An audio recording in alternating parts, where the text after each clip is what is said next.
How's it going, Point Loma? Great to be with you. My name's Brian Frey, and Esteban asked me to just share a few thoughts quickly about the Sabbath. And so I'm here in my house in Arizona. Wish I was with you in person, but under the given circumstances, that can't be. So we're just going to get right into it. We're in Mark chapter 2, starting in verse 23. One Sabbath, Jesus was going through the grain fields, and his disciples walked along. They began to pick some heads of grain. The Pharisees said to him, "Look, why are they doing what is unlawful on the Sabbath?" He answered, "Have you never read what David did when he and his companions were hungry and in need? In the days of Abiathar the high priest, he entered the house of God and ate the consecrated bread, which is lawful only for priests to eat. And he also gave some to his companions." And then Jesus said to them, "The Sabbath was made for human beings, for man, not human beings for the Sabbath. So the Son of Man is Lord even of the Sabbath." And in this passage, we get this picture of Jesus with his disciples, and there's some other people there, some Pharisees there, but they're all walking through this field on the Sabbath, on the day that the Lord commanded them, and it's one of the 10 commandments, but commanded them to not work, to rest one day a week. And so they're walking through, and Jesus' disciples are picking just little pieces of grain as they walk through and snacking on them. Now, you can do that. It's not against the law in the ancient world, except on the Sabbath. The Sabbath was to be kept because the Sabbath was one of the primary ways that distinguished the people of God from everybody else. It was so important to them. I mean, you can't really overstate it today. It was an external sign that they had a unique status with God. And because it was so important, because of this, the people of God had come up with a bunch of rules and regulations so that nobody would break the Sabbath, so that everybody would not work on the Sabbath. So there's some examples from one of the ancient texts, and one of them is like, if the storm blows off your roof of your house, then you can't fix it because that would be work on the Sabbath. But what you can do is lean it up against the side of your house.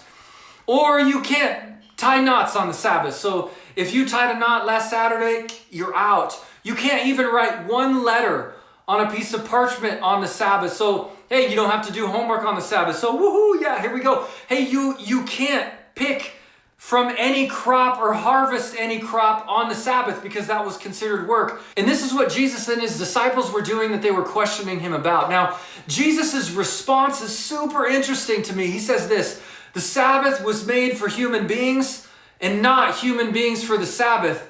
Now, I think the Pharisees, the ones questioning Jesus, are living as if the opposite is true. They're living as if human beings were made for the Sabbath. Now, the easiest picture of that for me is one that Pastor Scott Daniels gave one time, a long time ago. I heard him talking about this. And he basically said this: imagine if God was up in heaven and he was like, "Man, how can I mess with these really annoying and dirty human beings? How can I keep heaven from being overrun by these just really silly human beings? Man, I just more want it to be me and these angels. So how can we keep them out? Oh, I know. Let's make some kind of cosmic obstacle course through my rules and my laws and my commandments. So first thing, hey, let's tell them that they have to rest one day a week. And in the ancient world, nobody rested except the filthy rich and the kings and queens. Everybody had to work 7 days a week. And so if the people of God are resting one day a week, then they're getting behind in their work compared to all the other people around them. Their businesses are falling behind. Everything's falling behind. And so, of course, they won't want to keep that. They'll break that rule. So it's another way that we could keep them out and kind of mess with them. Or I know what else. You know what we could do? We could have them only have covenant monogamous relationships with each other. And that will take all the fun out of sex. And so they won't want to keep that command. And so they'll break it and it'll mess with them. It'll be awesome and nobody will get in. Or maybe we'll command them not to be jealous of others. And so anyone who's on social media today will automatically be eliminated.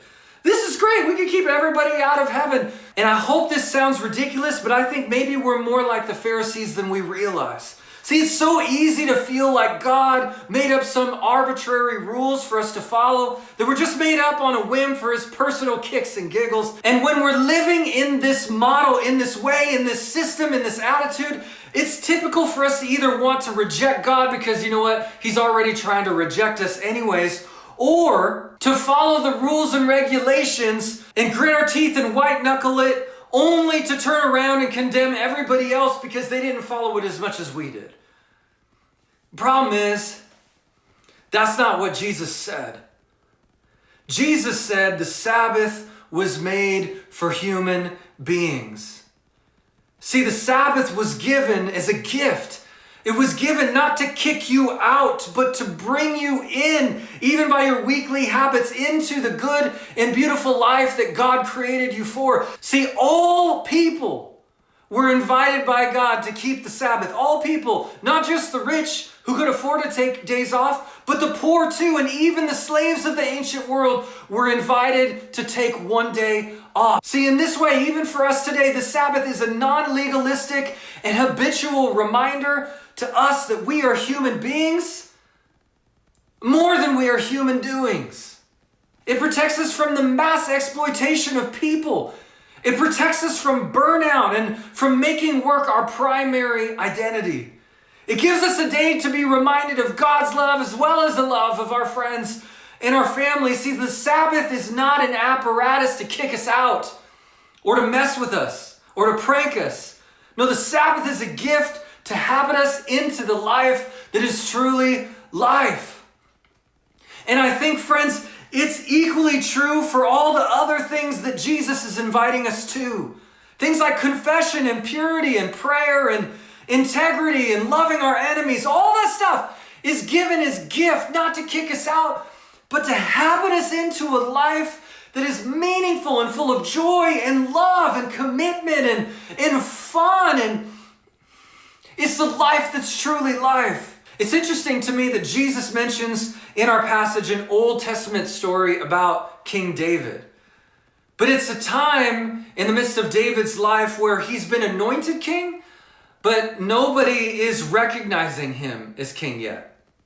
It's a time when some people like King Saul were trying to kill David before he could actually take the throne. And I think Jesus mentions it because it's so similar to the space that Jesus finds himself in our passage, except for the fact that Jesus' throne is different than David. See, Jesus' throne, the throne when Jesus is lifted up, was the cross. And I think those are the breadcrumbs that Mark is leading us to, that Jesus reveals a love that is unlike any other, a love that gives, that serves, that empowers, that sees, that forgives, that sets free, a love that heals. See, Jesus' cross reveals God as one who is unlike any other leader, king, boss, president, parent, or authority. It reveals a God that you can find your ultimate rest in, your ultimate Sabbath in, a God who never strays, who never stops having your good in mind. And so when he invites you to something, it's for your good, it's for my good. So my question to you as we close is simply this: what might Jesus be inviting you to this week? Because whatever it is, I know over time, it's going to help you find the rest that you've been looking for, because Jesus is our true Sabbath rest. We're glad you were able to join us for this invitation into rest. For further resources, we invite you to check out our care package for renewal and rest. You can access that through your Canvas student account or find the Google site in the description below.